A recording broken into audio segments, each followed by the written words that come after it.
Bonjour à tous et bienvenue à notre débrief Motoax suite au Grand Prix d'Assen, le Grand Prix des Pays-Bas, le dernier Grand Prix MotoGP avant la pause estivale, une pause assez longue cette année, plus d'1 mois puisque le Kazakhstan a été annulé, donc on se retrouvera début août à Silverstone. Alors ce Grand Prix à Assen, il a été surprenant déjà au niveau des conditions, puisque à Assen normalement on attend de la pluie, on attend du vent, des conditions assez fraîches et on a eu un week-end hyper chaud, il faisait presque 35 degrés.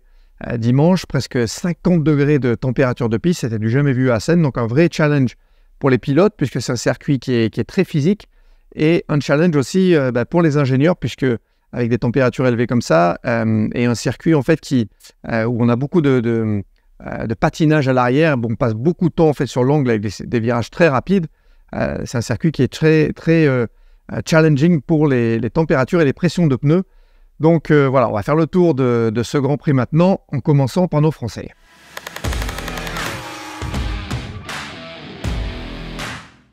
Alors, du côté de Johann Zarco, on a eu un Johann Zarco qui est arrivé à Assen en grande forme, puisqu'il a signé beaucoup de podiums d'affilée, le team Pramac qui est en grande forme aussi.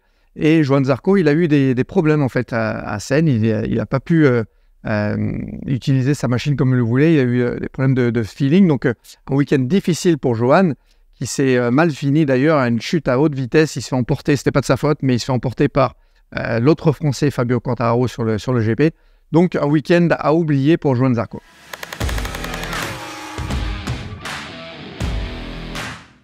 Du côté de Fabio Quartararo, on a vu des étincelles, on a vu un Fabio Quartararo qui était sur l'attaque à Assen et il nous a fait plaisir. Donc une belle qualif pour Fabio qui s'est qualifié 4e et une belle course en sprint aussi où il repart avec un podium. Alors surtout ce qui est intéressant en fait sur la course sprint, c'est qu'on a vu la différence des Yamaha par rapport au Ducati, par rapport au KTM. Une machine, la Yamaha, qui excelle sur les phases de freinage, sur la vitesse de passage en courbe avec Fabio Quartararo à son guidon, mais qui manque d'accélération.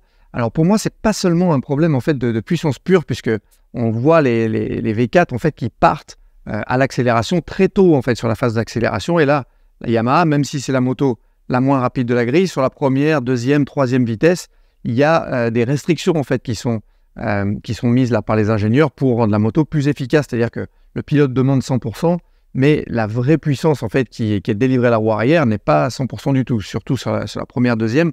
Et on a vu la Yamaha qui avait un petit peu de mal comme ça, et sur cette première phase, en fait, c'est là où la différence se fait. Après, ça part, et c'est exponentiel en fait. Donc pour moi, la Yamaha, il n'y a pas que la puissance pure. Je pense qu'ils ont un gros travail à faire en fait sur l'efficacité, sur le rendement de cette machine et de ce package sur les phases d'accélération. Alors avec l'aéro, avec le système d'abaissement de l'arrière aussi qui facilite cette phase d'accélération. Donc voilà, c'était intéressant de voir ça et surtout de voir Fabio Quartararo qui est revenu au combat et qui est revenu aux avant-postes. À un mauvais départ en GP avec une chute dans les premiers tours qui, malheureusement, on finit le week-end de Fabio qui va devoir faire une petite opération chirurgicale d'ailleurs. Il a plus d'1 mois pour récupérer. Et je pense qu'on va voir Fabio de retour en août à Silverstone en pleine forme.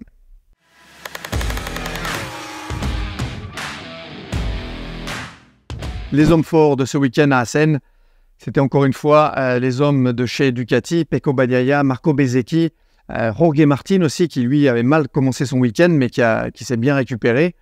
Donc les pilotes Ducati qui sont là en force encore, et Pecco Bagnaia qui lui, encore une fois, est l'homme de chez Ducati le plus régulier en fait. C'est l'homme qui arrive à être là sur tous les Grands Prix. Ça avait mal démarré pour lui, on l'avait vu frustré le vendredi, il tapait du poing sur sa machine, il avait des problèmes en entrée de virage, mais ses ingés lui ont bossé tout le week-end pour récupérer donc ce feeling, et le feeling est revenu, il a gagné le GP, il a fait un beau week-end encore, avec beaucoup de compétition. La compétition notamment de Marco Bezzecchi qui lui, après 2 GP un petit peu en difficulté, est revenu aux avant-postes. C'est un circuit qu'il affectionne énormément à Assen. Marco Bezzecchi, c'est un circuit où l'année dernière il s'était révélé, c'est la première fois où vraiment on l'a vu exceller sur sa Ducati l'année dernière, et Bezzecchi il n'a pas déçu cette année, pole position, il avait l'air vraiment hyper à l'aise tout le week-end. Pour moi il était le favori pour faire le carton plein, c'est seulement Pecco Bagnaia qui l'a stoppé dans la dernière course. Alors, Bezzecchi, il a eu quelques soucis avec, il l'a dit, avec les pressions de pneus avant. Donc, pendant la course, il faisait très chaud et il a eu du mal à doubler les bras de Binder sur les freinages. Son pneu avant est monté un peu en tempête et ça n'a pas permis d'aller chercher Pecco Bagnaia. Il fait néanmoins un super week-end, une belle opération au championnat aussi et se présente comme un des rivaux principaux pour le titre avec Pecco Bagnaia.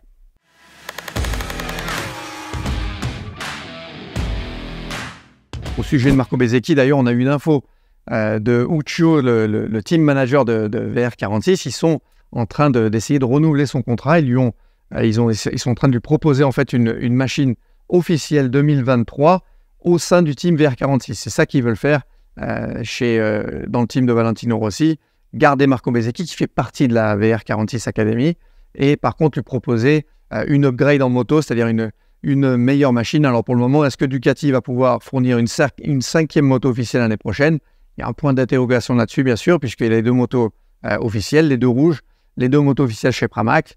Et voilà, une grosse demande, une grosse volonté du côté du VR46 d'avoir une machine officielle pour Bezzecchi au sein du VR46.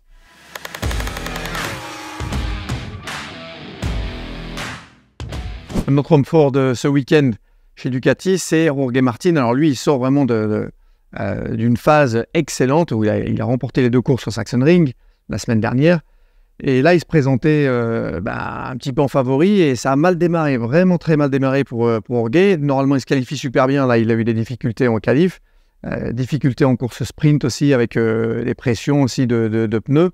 Ils ont ajusté ça, l'équipe. Ils ont vraiment bossé là-dessus. Et pour le Grand Prix, il était très, très rapide. Alors, il est parti de loin, mais il est revenu très fort. Il avait un gros rythme de course. Donc, Jorge Martin qui, encore une fois, sur un circuit qu'il n'affectionne pas historiquement, Jorge Martin, qui a signé une grosse perf. Donc, lui, pour moi, va vraiment falloir le suivre. Et c'est encore une brique à l'édifice, en fait, pour le championnat du monde. C'est un pilote qui, pour moi, va se battre au championnat avec Pecco Bagnaia et Marco Bezzecchi jusqu'à la fin de la saison.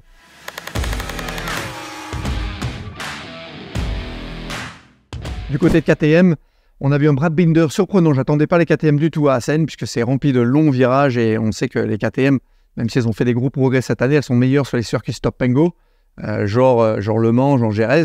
Et là, Binder, lui, il a excellé. Il était hyper fort sur les freinages. Il a fait un choix osé de partir avec le pneu tendre, le soft, pour la course GP, la course longue de dimanche, malgré les températures élevées. Et il a réussi à faire fonctionner son package. Il est parti comme une balle, encore une fois, de la grille. Le wall shot, tout de suite, il a tout de suite réussi à activer son pneu arrière, donc le pneu tendre, qui s'active un petit peu plus vite que le médium pour passer en tête de la course. Il s'est battu comme un lion. Par contre, Binder, 2 erreurs. Il est dans le vert, donc 2 fois dans le dernier tour, qui lui ont coûté vraiment très cher, qui lui coûtent 2 podiums. Alors sur le point sportif, c'est quelque chose qui vraiment me déplaît, puisque en fait, il va un petit peu dans le vert, et c'est vrai que même si la règle est la règle, ça ne lui aurait pas fait perdre de place. Personne ne l'aurait doublé s'il n'avait pas été dans le vert. Donc sur le point sportif, pour moi, c'est très moyen. Mais c'est aussi, on comprend du côté des stewards, une règle à appliquer, une règle aussi avec laquelle ils doivent être consistants. C'était arrivé par exemple à Fabio Quartararo à Misano il y a quelques temps. Donc voilà, une course, disons, 2 courses frustrantes pour Binder. Néanmoins, il a montré beaucoup de vitesse et il a vraiment surclassé son coéquipier Jack Miller.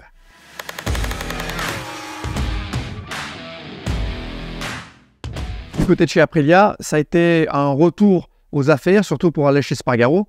Alors, ils n'ont pas gagné la course, mais enfin, Aleix, il monte sur le podium. Ça faisait vraiment très longtemps qu'il n'avait pas ramené l'Aprilia sur le podium. Disons que sur ce début de saison, on les attendait plus performants que ça. Et là, il a signé 2 belles courses, 2 belles remontées. En course sprint, il s'est fait un petit peu coincé avec Miguel Oliveira au début et il a su récupérer, remonter sur le groupe de tête. Et en GP, pareil.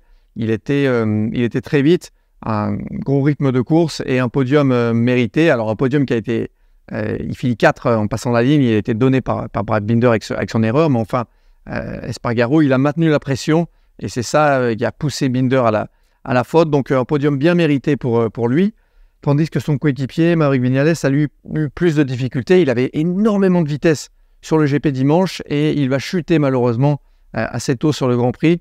C'est dommage pour Maverick parce que c'est un circuit, comme pour Marco Bezzecchi, Assen, c'est un circuit qui lui correspond vraiment très bien. Historiquement, Viñales qui va très très vite à Assen, donc c'était pour lui une occasion de briller et de revenir sur le podium. Donc voilà, déçu pour Maverick, c'est une occasion ratée, une occasion de podium ratée pour lui.